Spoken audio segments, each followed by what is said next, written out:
Hello दोस्तों, नमस्कार, सत श्री अकाल। आप सब लोग कैसे हैं? आई होप आप सब लोग बहुत अच्छे होंगे। तो दोस्तों, मैं हाजिर हूँ ये रिश्ता क्या कहलाता है की न्यू अपडेट लेकर, जहाँ पर भाई हमारी जो मायरा है उसे गीतांजलि की बहुत याद आ रही होती है, क्योंकि भाई अब तक उसे गीतांजलि नहीं पाला है। अब छोटे से बच्चे को क्या पता मेरी असली माँ और नकली माँ के बारे में।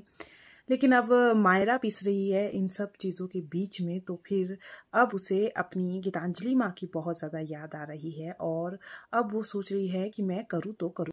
भाई मायरा को बहुत ज़्यादा याद आ रही होती है अपनी माँ की, गीतांजलि की, और वो अबीरा को बोलती है कि मेरी बात गीतांजलि से करवा दीजिए प्लीज़, मुझे गीतांजलि की मम्मा की बहुत याद आ रही है। भाई हमारी जो अबीरा है उसका दिल पसीज जाता है। वो समझती है इस बात को कि अभी पुकी उसे एक्सेप्ट नहीं कर पा रही है, उसे थोड़ा टाइम देना पड़ेगा, और वो गीतांजलि को कॉल कर देती है। गीतांजलि का दिल भी भाई अब मायरा उसके पास इतने टाइम से रही है, उसने उसे अपनी बेटी माना है, तो वो भी रोने लग जाती है और बोलती है उसे कि जैसे ही जो गीतांजलि है उसको मायरा बोलती है कि प्लीज़ आप मेरे पास आ जाइए, और गीतांजलि तैयार भी हो जाती है।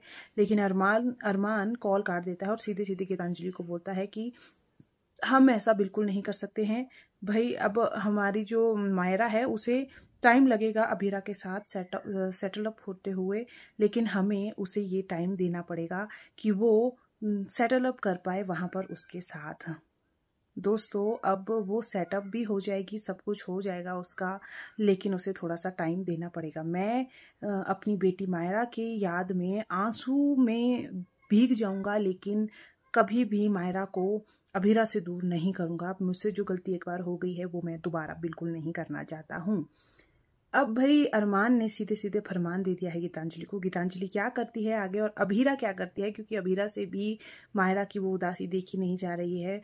अभीरा खुद ही जाकर अरमान और गीतांजलि को लाने वाली है अपने घर पर, जहां पर मायरा है। अब भाई मायरा आएगी, गीतांजलि आएगी मायरा के पास, तो मायरा खुश हो जाएगी। वहीं पर दूसरी तरफ हमारी जो दादी सा है वो माफ़ी मांगने की कोशिश करती है अबीरा से, लेकिन अबीरा है कि वो माफ़ बिल्कुल नहीं कर पाती है हमारी जो है अबीरा दादी सा को, क्योंकि वो सीधे सीधे बोलती है कि आपको तो सिर्फ खून के रिश्ते समझ में आते हैं, आपको बाकी रिश्ते समझ में नहीं आते हैं। आपने अरमान से अपना रिश्ता निभाया, जब आपको सच्चाई पता थी तो आपको मुझे बताना चाहिए था कि पूकी मेरी बेटी है, लेकिन आपने मुझसे सच्चाई छुपाई। और इसी बात के लिए दादी साहब माफी मांगती है। लेकिन कहीं ना कहीं हमें भी दादी साहब को समझना चाहिए कि दादी साहब ने अगर अबीरा से ये सच्चाई छुपाई है तो वो भी उसकी भलाई के लिए ही छुपाई है, क्योंकि वो चाहती थी कि उसका फ्यूचर आगे अंशुमन के साथ हो, ना कि अरमान के साथ।